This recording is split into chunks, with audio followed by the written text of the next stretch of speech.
Good evening and welcome to your Northern Gunners Gonna Get You podcast with myself, Lewis Roper, Matthew Simkis and Tom Mason. How are you doing, guys? Yeah, I'm doing very well, thank you. Yeah, good, thanks, mate. Yourself? Yeah, not bad, thank you. Not bad.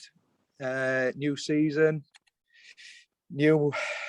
couple of new players, same old shit. Same problems. Same problems, same old shit.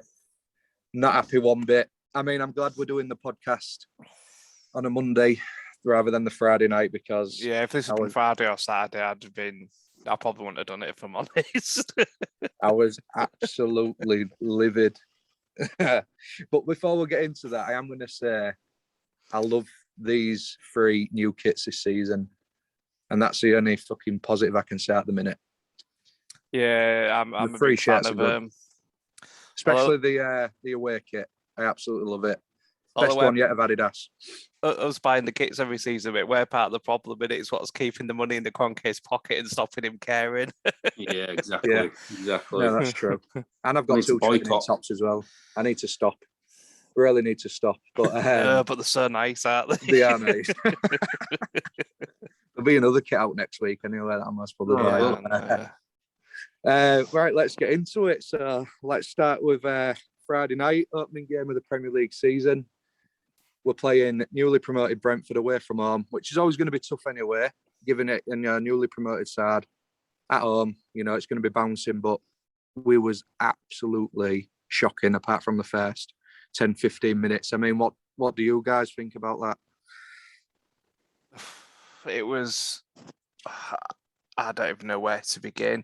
I mean, Arteta, anybody, you don't have to be a professional footballer, should have expected Brentford to go into that game at 100 miles an hour, be up for it, the crowds to be loud. Not only was it their first game back in the Premier League for a long time, first time with a full stadium in a Premier League game for a year and a half. And our performance reminded me very much of the Villarreal semi-final. There was no urgency, no energy, no will to go the extra mile. I mean, there was a couple of players. The Congo looked good. Smith ran his socks off. Saka when he came on, Tierney as he always does. But there was so little energy in the team. Apart from that, it was ridiculous. And if Arteta can't get his players up for the first game of the season, where do we go from there? How does he change that? I just don't know what to suggest that he does. But yeah, just very poor. Very. I don't know where to start. Tom, do you want to start it off? Well, yeah, I'll have a go, yeah. It's a bit hard, isn't it? Like Matty said, it was a carbon copy of last season, really. Nothing's changed. I was expecting, he's had a full pre-season this year. Time with the players on the training ground. So I was hoping for, a bit of a new outlook, a new system, and a new way of playing, really. But it was literally like we've picked up from where we left off last season. Yeah, it was one-dimensional. It's unbelievable. I mean, let's rewind it and we'll start from the top. So about 4 hours before kickoff, it got announced that Aubameyang wasn't playing due to illness, and we was a bit like, okay, then, like he hadn't had a very good pre-season anyway. And then an hour later, Lacazette is ill. And they're both out straight away. Both strikers are out. I just really, really, really do not understand it. I think what's even more concerning is that they've ruled them. They've been ruled out the Chelsea game 9 days before it kicks off. Yeah. So we'll start with that. We'll start with that before the Brentford game. So you got our 2 senior strikers out of the game straight up, and you think, oh, illness, okay. So you give Balogun a chance, which, by the way, I think he did okay. I didn't think he did anything. It was special. A tough game for him to make his debut in. There was a lot of pressure on him to perform, and it was a tough game. And he did all right. I mean, he didn't do anything special. He maybe could have made better with a couple of chances, but yeah, he did all right. It was just a tough game for him to start in. But I quite like the team selection that he put out without them 2 players. Yeah, I must admit, before kickoff, I was really excited. I thought this looks like a decent team. It's probably as good as we can put out. We've still got a place to come back. Maybe it's not all bad. And then the game kicked off. Yeah. I was actually quite pleased that Aubameyang and Lacazette were missing because, like you say, it was an exciting lineup. Balogun getting his debut, Martinelli playing. It looks like a really good attacking lineup, and I was expecting us to play that style of football, but it just never materialised. It was the same old possession base with no cutting edge, no. I mean, the urgency, like you say, it just wasn't there. What you'd be expecting. First game of the season as well. We should have been flying up the blocks. Yeah, we should. I mean, the problem... They shouldn't have needed any encouragement for the managers. Should have been all up for it. Should have been all buzzing to the first game. Big crowd in front of fans. Fair enough, it was away, but it was a great atmosphere. There was was there 3,000 Gooners there, so they should have just been like, right, let's get at this. And it just looked. They played it like it was a training ground game. I mean, the problem that I have is, was it a stat that Kieran Tierney created the most chances out of everyone in the full league? Weekend? Yeah. We're giving it to Tierney to cross the ball in, but to who? Exactly. Who is he aiming for? We never score them type of goals anyway. And to be fair to him, as much as the crosses was putting in, we didn't have any height on the pitch on Friday anyway. That's what I'm trying to say. Like, I just don't like Martinelli. Wasn't even in the game for me, and I was really disappointed because I love the guy. I think he's absolutely amazing, but we're just. I don't know. Yeah, we weren't playing to our strengths at all. I mean, like you said, Tierney put in the most chances, the most crosses, but who to? Balogun's he's not the biggest guy. Martinelli's not the biggest guy. Who's going to get on the end of him? We've not got Duncan Ferguson in there, have we? It's not likely we have any real goal-scoring midfielders that bust in the guts of getting off the edge of the box. No. But then again, we had this problem last season because even Aubameyang and Lacazette can't finish like that, really. They get the odd one where they maybe like tap it in their post or something, but let's be honest. I mean, you'd think to look at Lacazette more than now Aubameyang, that he'd have a bit of physicality in the air and stuff, but you're right, we're never really fruitful from that sort of quick cross into the box. We should score more goals from it, but we don't. No, we don't play, like I say, we don't play to our strengths. It's just, and it's so predictable. Always going to go down the left because we've not got a proper right back in place. Yeah, so it always goes to Tierney, it always goes up to whoever's on the left, and it always gets either dinked in by one of the two. Yeah, it's just rinse and repeat. It's too easy to defend against. You can set up a Sunday League team to defend against that. Yeah, like you said, it's too predictable. So I mean, we'll talk about the first goal then. So, like I said, Brentford did play quite well. To be honest, I enjoyed watching them. And like I said, there was a run in behind. Chambers went to clear it. I actually think the ball went over the line. I think they should even have cameras on either side for that anyway. And then they just seem to stop. And Leno then gets beat at his near post. I mean, it was a good shot, don't get me wrong. But it just seemed the same old Arsenal. But we'll even talk about the second goal in a minute. But I mean, that defending was shocking, honestly. Yeah, I mean, Chambers arguably should have been out quicker to it. I mean, really, it was a free shot against Leno, but I agree, a keeper should be doing better at his near post. But it was, you can't just blame the keeper. It was the full team just being slow to react or slow, not reading the game, or it was just poor. I mean, to be fair to Brentford, they really played probably well above what people expect them to play above. They played well in parts and they played some nice football at times. And like Tom said, they played to the strengths and picked us off. It's not hard to do against Arsenal at the minute, unfortunately. Yeah, I think one big thing for us is, I mean, I know we're signing youth. Lukonga looked really well. Ben White, yeah, I think he had a decent game, but like say into David Luiz where he's winning stuff in the air. Again, it's still a young chap. I mean, there's a lot of pressure to be put on him to lead Arsenal's back line with a centre back at right back, a fourth. No offence to Murray, but he's our fourth choice centre back, and it is a similar vein to Mertesacker that he's for pace wise, but he probably doesn't read the game as well as Mertesacker. And then he's got Tierney, who's probably one of the better left backs in the league, but easily. But it's a lot of pressure for him to put on to lead that defence in front of a keeper who's clearly lacking confidence, a midfield that look like they don't really know what is expected of them or what the game plan is. So to put a lot of pressure on, just put all that pressure on him, I mean, it's very likely he was going to have a good first debut really anyway. But he's going to be looked at on the price on his head. I mean, 50 million is a lot of money. I think he's going to be worth it. However, could we have spent 50 million on someone better at the moment? But I mean, he's 50 million pound is what you pay for an English sort of young player these days. It is the going rate, isn't it? It's not no so one much. else really wanted him. Well, really. we don't know that, do we?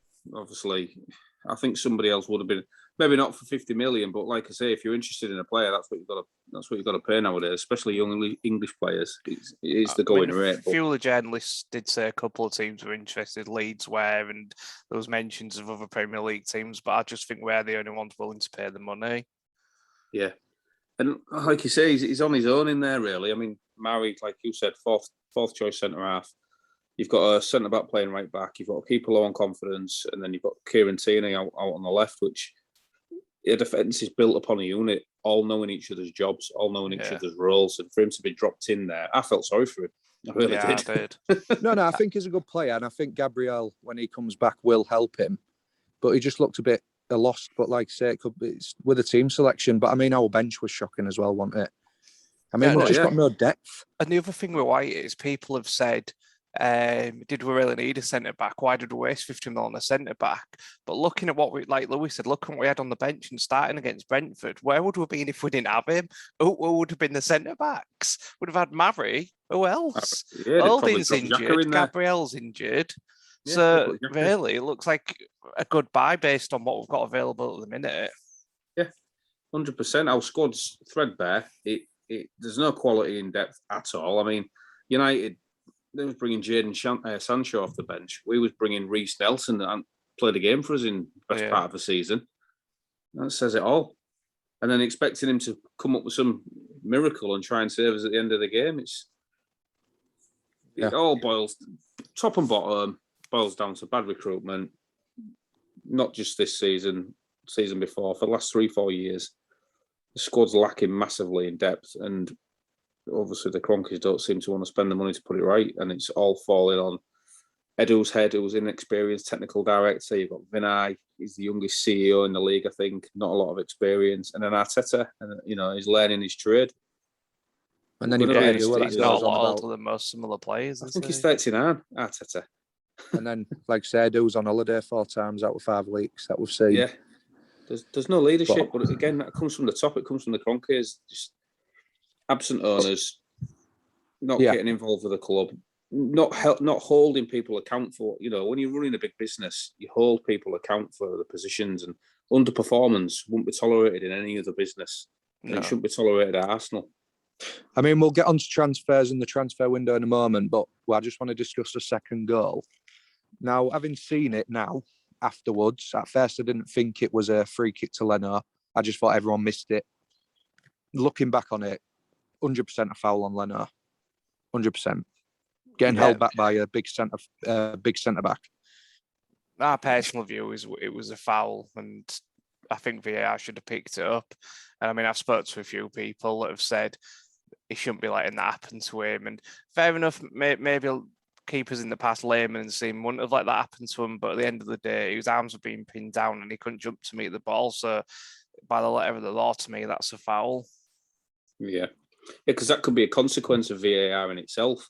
The fact that Leno maybe didn't want to push the attacker, because last season, if he'd have done that, he could have given away a penalty. Yeah. He was maybe expecting a bit more protection, do you know? Yeah, definitely. But I mean, like I say, we'll leave that Brentford game there because I don't want to discuss it too much. And we'll discuss Chelsea. The only other thing you could say is that maybe we should have had a penalty, but again, VAR didn't pick it up. And I've said to Tom, I mean, I've heard other people say, fair enough, maybe some decisions go away. But even if they did, and we got a 1-1 draw, maybe moved on, the same problems would have been there. They just made us like a bit happier for another week.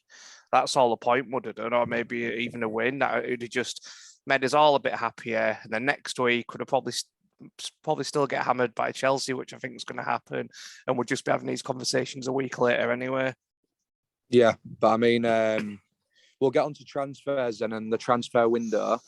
I'm going to say personally that our squad looks a lot weaker. Even, with last season, we don't even have a backup goalkeeper. We lost Danny Ceballos on loan. obviously he's gone back to Madrid. I mean, we've got Lokonga. I think he's an upgrade anyway. We haven't got Odegaard. We're linked with him again. We're just so threadbare, aren't we? I mean, we've brought in Ben White, Lokonga, and Nuno Tavares. I think they're very good, young, promising players, but there's only really Ben White that's going to play week in, week out. I think Lokonga will, personally. I mean, I think if our three sort of first in midfielders are Partey, Xhaka and Lokonga when fit, I think Xhaka's on the bench. Yeah, you think? Personally. And I think that's why, I mean, whatever people think about his alleged year extension on his contract, if the plan is to play him as a third choice to cover injuries and let Partey and Lokonga play together, then it's probably not a bad idea. I mean, we might struggle to attract somebody to come in to play that role anyway. But I honestly think Lokonga will play more than Xhaka this season when Partey's fit. What do you think, Tom? Yeah, I think you're right. I think it gives us more mobility in there, doesn't it? And a bit more athleticism. I think Arteta will probably play him according to the opponents. He'll play Xhaka in certain games where we need a bit more control. But against the teams like Liverpool, Chelsea, Man City, I think he'll play Lokonga because he'll give us more energy in there than Xhaka will. When we won't be seeing a lot of the ball against those type of teams, you need a bit more energy in there. I think he will play a lot of games. He looks like a really good player. And I was saying about the recruitment earlier, the people we have signed, they do look okay. It's just not been enough of it. You said about the goalkeeper. Leno gets injured. Who goes in goal?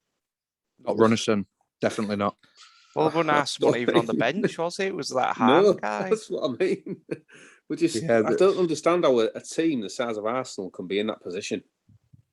And what was linked to Ramsdale as well. Was linked to Ramsdale, so I'm going to bring this one up. You two are going to be at me at this, right? But we sold Emi Martinez for 18, 19 million and then going to sign Ramsdale for nearly 30 million. I mean, it's collapsed, but come on. Well, I've read today that it's back on the table. Yeah, I read that as well. Is it? Yeah. It won't surprise me, to be honest. It won't surprise me. I mean, personally, I'd take Johnston off West Brom's hands. You must well be getting for 12, 15 mil. But that's just me personally. I think he's a better shot stopper. It's strange. Are we low on our homegrown player quota or something for the squad? Yeah, definitely. Is that why we're after them? Because you've got Onana from Ajax for £6 million, which is a no-brainer, really, unless we need a homegrown keeper. Yeah, but I think there's something going on with that Onana guy because a few clubs have looked at him and I think somebody was close and pulled out last minute. So maybe there's something that people are aware of going on with him. I know he's got his ban. January as well. No, I know he's got his ban, but maybe there's something else because for £6 million, even if he can't play till January, he should be being snapped up by now. Yeah, definitely. Definitely. And I mean, the thing is, I'm still happy with Leno as our first choice. I think he's another player that's gone backwards under Arteta. Because I mean, you go back to under Emery, and he was arguably player of the season for 2 years. I agree. Totally agree. I don't think he wants to be there.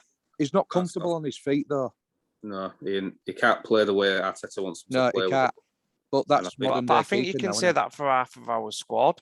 You see it week in, week out. He keeps playing Xhaka in that holding midfield position where it doesn't suit him for the type of football he wants to play. He's not quick enough and he's too one-footed to play them quick passes across the back line to get out quickly. And he proved that again against Brentford when he got caught out a couple of times.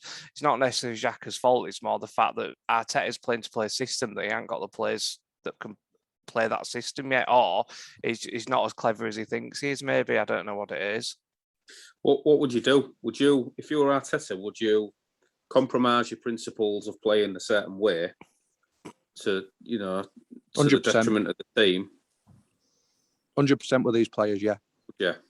I mean, with these players, I don't even think you have to sort of compromise your principles that much. I think you will need to adapt your principles to the squad you've got available. And I think that's where he's lacking. But I mean, this is probably going to sound a bit crazy, but you could even argue that's similar with Pep sometimes. Because I mean, he's still trying to play the same way as when he had Aguero, even though he ain't got a striker. No, it's true. No, it could be the problem. I mean, Arteta's trying to play Man City football with this Arsenal squad that are clearly sort of mid-table, really, in the quality of the squad. But there's even things coming out about training that it's too intense for the players and that, ain't they? Have you seen them rumours? Well, it's not that it's intense. That says more about the players than the manager, doesn't it? Too technical, too technical. What I read is that Arteta gets involved so much that they're not given chance to sort of pick up what he wants. Yeah. Like micromanages them. And I mean, I must admit, I think the squad we've got is good enough to finish between 6th and 4th. I honestly do. And I've banged Arteta. I honestly think if this squad was played the right way and the players were used right, obviously there's a lot of factors there need to be in form and stuff. But I mean, look at last season, we weren't great and we finished 6 points off top 4. I think there's enough quality in this team if played right, with the right sort of man manager, with the right sort of managerial ability, and somebody who's maybe had experience at this before. Because I think that's another problem with Arteta. I think maybe as much as I've stuck up for him in the past and stuff, the more this sort of whole debacle goes on, I just maybe think the Arsenal job for his first job was maybe a bit too much to take on. I think he will go on to be a good manager, and I would have him back again after he'd gone and let his trade better somewhere elsewhere. But I honestly do think he's not getting the best out of the team he's got, and I think this squad is much better than finishing 8th in the league. So I mean, the next question is incomings by the end of the window. We're linked with Odegaard again. I've read it's loan again with first refusal to buy, not obligation, just first refusal. 30 million next year. But only first refusal. Like, it's not obligation. Like, we don't. If Real Madrid want to, But I mean, we're linked with him. Definitely a backup keeper, and then it says possibly a striker. Man, I'd only get a striker if Lacazette or Aubameyang leaves. We need a right back. Yeah. Well, Hector Bellerin wants to leave now, doesn't he? It's come out today. Yeah, and no offence to Chambers, he's doing the best job he can, but he's a centre back. I mean, in the last 3 or 4 seasons, he's played centre back, CDM, and now he's stuck up at right back. Yeah, but then you've got to look at Arteta and say, why would you sign Cedric on a 3 or 4 year deal? You don't even get a sniff. Use him. You don't get a sniff. Same with Maitland-Niles. I think he's a good right back, Maitland-Niles, given the chance. But as he bent his bridges, I mean, we gave him a chance at right back. He wasn't happy. He said he wanted to go on loan, play centre mid, and he's come back and we've tried him in friendlies at centre mid and right back, and then he doesn't seem to be in the plans. We need a proper right back end of. It's shoehorning people in. Well, Max Aarons. Yeah. I was just going to say Max Aarons is good. He's English, so he'll fill the homegrown quota that we need to do. And even if we have to go abroad, a proper specialised right back in modern football is a must. Not Trippier, are so important. So important. Well, if Barcelona is interested in Aubameyang, why not a swap for that? Is it Dest, the right back they've got? Yeah, Sergio Dest, or whatever he's called. Yeah. Why not try and get him involved in a swap deal for him instead of Barcelona? Coutinho? Yeah, they're offering apparently Coutinho. I couldn't. I wouldn't take Coutinho. Definitely not. No, he's been. It's one of them. The thing is, he's been in that sort of limbo for so long now. You don't know what sort of player you're gonna get. No. The only deal I am going to question is Hosam Awata. He's available for about 20 mil, yet no one's snapping him up. Yeah, that tells you there as well. Something there. Yeah, that's a red flag for me. I mean, if it's not just us not going for him. No, it's everyone, isn't it? Yeah, so maybe we're right not to go for him. And I'm not convinced Maddison's the right choice either. I mean, everyone says that he's a goal-scoring midfielder, but he scored 8 goals in 32 appearances last season. It's not exactly... I mean, if you look back at our teams in the past, I mean, Lundberg, Perez... Sorry, Maddison.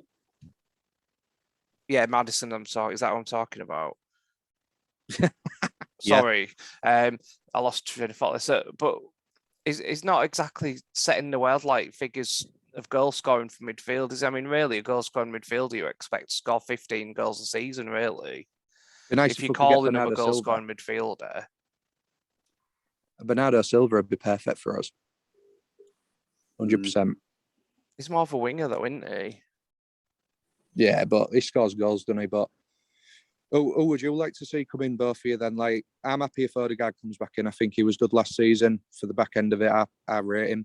I think he'd only get better. But I definitely think we're obviously going to get a backup keeper in. I don't know who we're going to get, most likely Ramsdale. And then a right back, and depends on the striker situation, like you said. I think the most important things we need, to just as basics, is a proper right back and a backup keeper. And then if we've got the money... Well, they're going to bring Odegaard in, aren't they? I think, regardless now. I think that's the main... Yeah, and I'd be happy with that. I think our fortunes, whether it was coincidence or not, our fortunes changed when Odegaard came on loan at Christmas last year, or in January last year, and we're much better side after Christmas, barring odd performances in big games like the semi-final where we didn't look interested, but we were a better side than we were before Christmas. And a lot of that must have been to do with him. I mean, he had some nice performances, some nice touches. He looked confident and he kept the ball flowing, which is something we've sort of lacked in the pre-season against Brentford. It's sort of the ball stagnated, sort of in the middle of the park and going forward, and even around the box, we didn't always look like we knew what we wanted to do with it. There was a lot of half-hearted shots from long range and stuff on Friday, which really, it's not what you're used to as an Arsenal fan, is it? No, I think there's something going on with the strikers myself as well. If the real White would come out and said what's wrong with them, where's the transparency? Yeah. I think there's that's what we'll come on to now. I think one of them will leave. I really do. One of them will definitely go. I really do. I think so. This is my next point. Do you think Arteta has lost some of the changing room? I mean, it's quite worrying. A lot of I know it's only newspaper articles and stuff, but it is quite worrying what's come out. It's just, it does seem like the team's split in support and not supporting Arteta, which is really strange, because if you look back after the FA Cup. No, not so much the FA Cup, but if you look at the reaction between the players and Arteta after beating Liverpool on penalties in the Charity Shield, Community Shield, it looked so together, and like Alba and him were hugging and everyone was high-fiving and looked so connected. And that you look at it now, and even just visually the way they react to each other after games, there's definitely something going on where some of the players at least aren't as connected with the manager. Yeah, seems to be the older players as well. The youngsters seem to be totally invested in Arteta. Obviously, because he's giving them chances and, getting them games in the first team. But whether or not they can take on board a bit easier what he's asking them to do, and the older, some of the older players are struggling with it. Yeah, you're right there, because even Tierney, who looks really pissed off after Arsenal's performances, is always one of the ones that sort of you see hugging or sort of being with Arteta after a game. Yeah. The youngsters seem to be really into what he's doing. And it is the older heads that maybe are struggling a bit with it, I think. But then again, that's that's about being a man manager, isn't it? I suppose you've got to get them all on board and play to their strengths. But I do think one of the strikers will leave, and I think it'll be Lacazette. I think we'll get another striker in myself. To be fair, before I came on this, I saw we've been linked with Dominic Calvert-Lewin again. That could be. See, I think that would be a good signing. I think it'd be a brilliant signing. That's what we need. Someone that can get goals as well in the air. He can do everything though, can't he? He's strong. He can hold the ball up. He can run in behind. He gives us a lot of options. And I think if he's going to continue playing Alba at left wing, we need a striker like that can hold the ball in to allow Alba to cut in and play off him. Because Aubameyang's doing nothing really from that left wing spot. Whereas if he could play more like Henry used to, where he sort of started off that wide and drifted into that striker role, then he could do that with something like Calvert-Lewin. Yeah, I think that both go. If someone came in to cover Oba's wages, I think Arsenal would sell. I really do. When you think Barcelona, I reckon they can cover his wages, they just can't afford to buy him outright. Yes, we could do a swap deal and get them to cover his wages. Because how old is he? 32, is he? Something I'd like that, I'd personally lose Aubameyang over Lacazette at the minute. But Lacaz's only got a year left on his deal, so... No, but what I'm trying to say is that if someone came in and said, look, I'll give you some money and we'll take Aubameyang off you, then extend Lacazette's contract and get another striker in. Yeah, I mean, because I think Laka offers more to the team.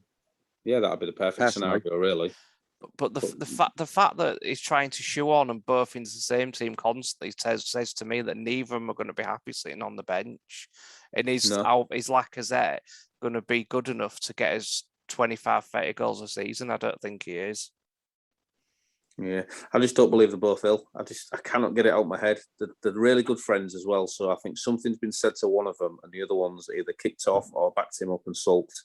And Arteta said, "Right, you're both out the team then if you're being like that." How would they be the only two ill people in the squad? Yeah. And if it was an illness that's keeping them out for 10 days or so, then it's got to be more than just a cold. But I mean, if it's COVID, if it was COVID. If it was COVID, say it's COVID. Exactly.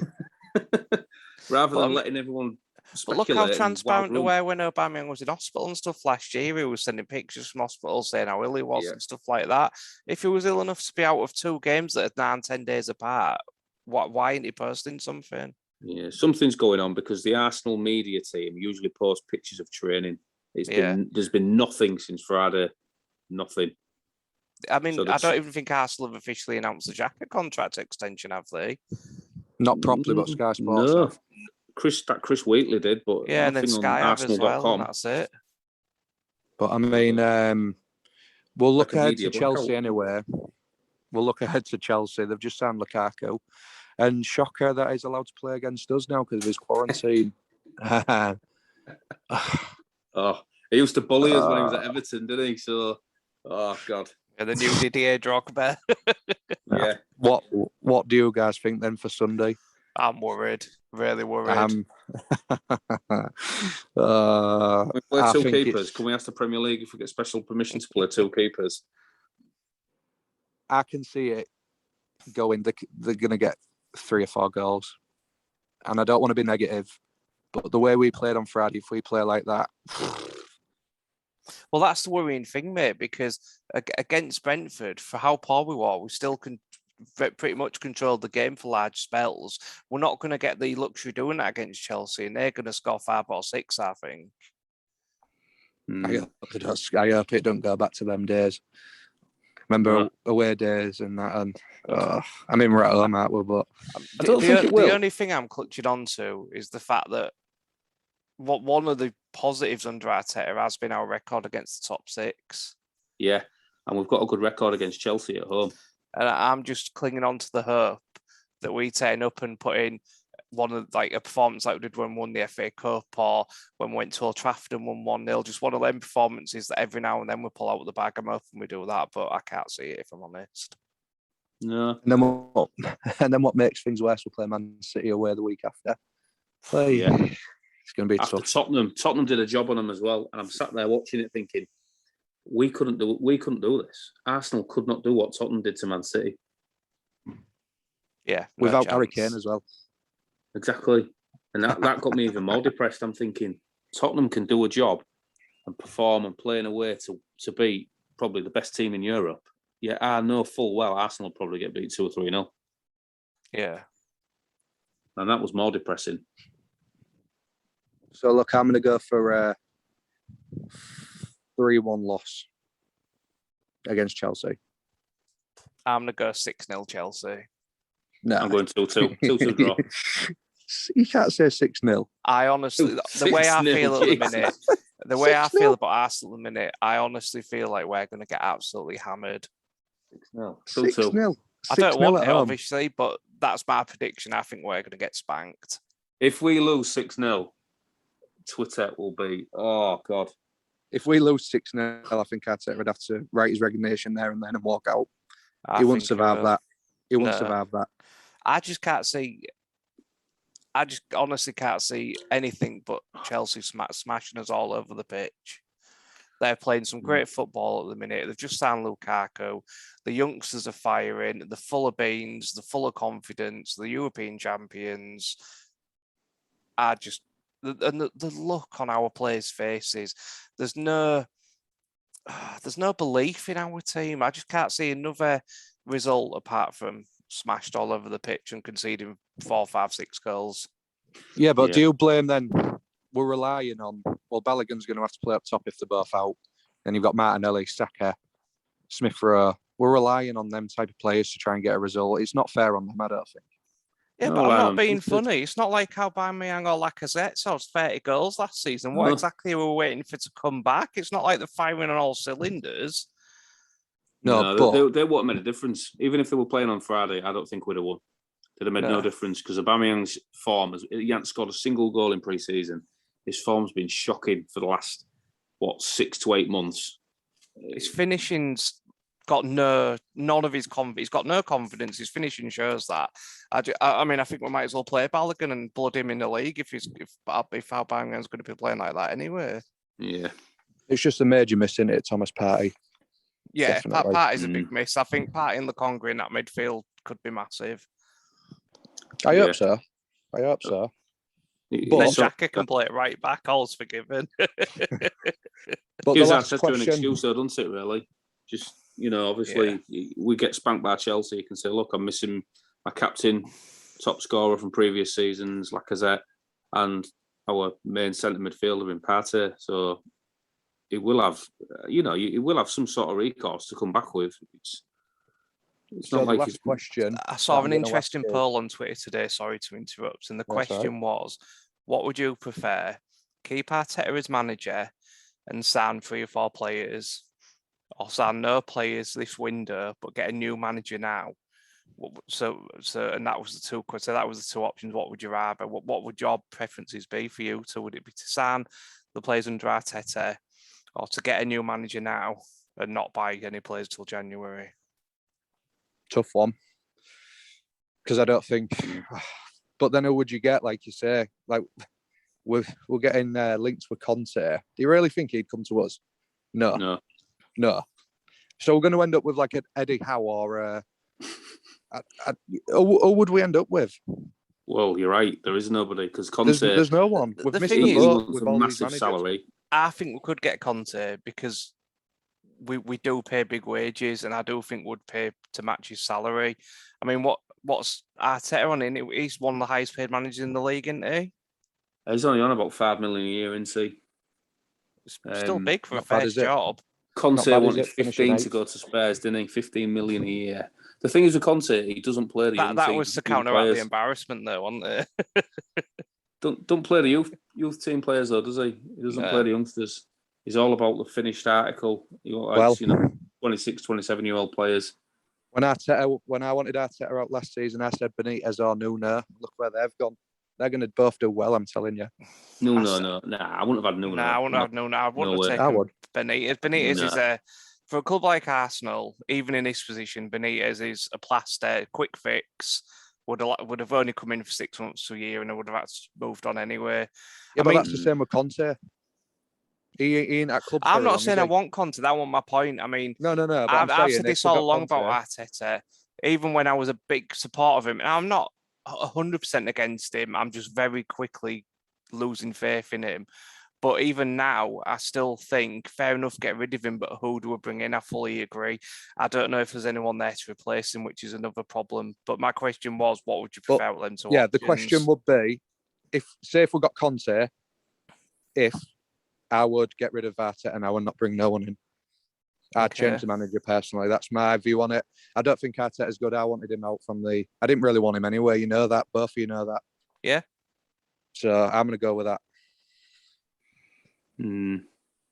I think stick with Arteta, let him sign 3 players.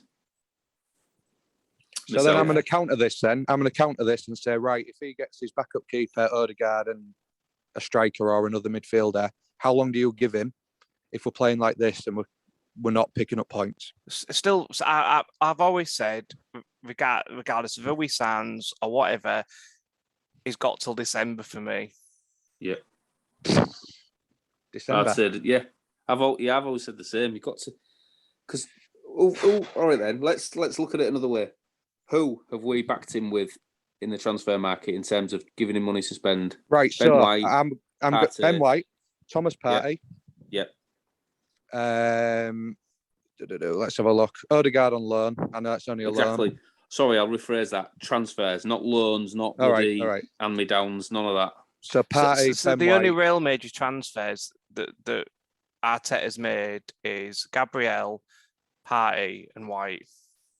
The major and ones. an Aubameyang. He's And an bought other Aubameyang new players. contract as well. Yeah, but that's not a new signing, is it? Yeah, That's that's not a somebody new who already signing, is it? had. No, Yeah, you but- can't, you're not allowed to include contract extensions. But he's had So but he has really- had money. He has had some money though. Yeah, but out of them three you've just named, two have been a success, and obviously Ben White, he's played one game. Yeah. So I what think I'm Ben saying White will is, do all right. if he can bring in another two or three of his own players and he's backed by the board, I think he can turn it around. Yeah, I think to be fair to Arteta, the players he's actually brought in, I think, have been all like good. I mean, even players like the Conga and Tavares, I mean, they look good, and Tavares is only a backup left back really, but he looks like he can be good enough to like cover Tini when needed, because it's inevitable the way Tini plays, he's going to get an injury. The Conga looks like even at his age and his price, he's going to walk into the first team. Gabriel was barring a few mistakes, but you can accept that because of his age, was brilliant. White, judging on what he did at Leeds and Brighton, I think he will be a good signing. So I think Arteta's sign, like actual personalised sign, have been all right. Yeah. Whether or not they were the right positions or not at the time, maybe is another matter, but I think the players he brought in were decent. Yeah. Yeah, I think, like I say, if we give him the opportunity to spend again, if we back him in the last 2 to 3 weeks of this transfer window, I honestly think he can turn it around. I do. And there's so much that happens behind the scene we don't know. We don't know that the players we're signing were his first choice. That's not all on him. He might have a list of first choice, second choice, third choice, fourth choice. And just because whoever we've got doing transfers, like Tom says, this is his first major role in this sort of position. Have we got the right players right for the team, or right for the business, or whatever you want to call it, right for the club? Yeah. Oh no, I mean, I did read that our first choice right back for the summer was Hakimi, but once PSG got involved, we were never gonna outbid them. So he's then looking further down the list, didn't he? And he, to be fair, he's probably thinking, my next on the list is Chambers. Is he any better than Chambers? Do I want to be, spending £40 million on someone that's not much better than Callum Chambers? Yeah. And like you say, you just don't know what's going on. No, and that's the other thing. I mean, as whatever we think of like the squad and where we are in the league at the minute, these players have been deemed good enough to play for Arsenal. So you do need a certain standard of play to improve a lot, regardless of how they're playing at the minute. You can't just go and buy anyone. You've got to be an improvement, and there aren't that many players out there that improve. Even on our squad at the minute, there's not that many players that will improve on this squad that are freely available. No. Obviously, there's loads of players out there that would improve the squad if we could go get a Ronaldo, Messi, stuff like that. But the players that are available to us with our budget and that would be interested at the minute, there's probably not that many that improve our squad. You'd be surprised, I reckon. No, 100%. But look, we'll leave that there for tonight. We've got 2 weeks left of the window, but we'll get together after this Chelsea game then and see what's what. Might even have another guest on if the result goes well. Well, hopefully we'll have at least some positive transfer news to discuss after the Chelsea game, if nothing else. No, definitely. And there might even be a protest as well at the Chelsea game, but we can discuss that next week. But no, it's good to get back at it with you guys. That's another topic we need to discuss at some point as well. Do we agree or disagree with the protesting? Yeah. But we'll leave that for another pod. No, but it's good to get back. Like I say, we've had the summer off. I was watching England and it's been hard with us all working. So, yeah, thank you to the listeners. If you're going to be listening in, give us a comment, a share. And we will be keeping well up to date this season and going from there. But yes, thank you.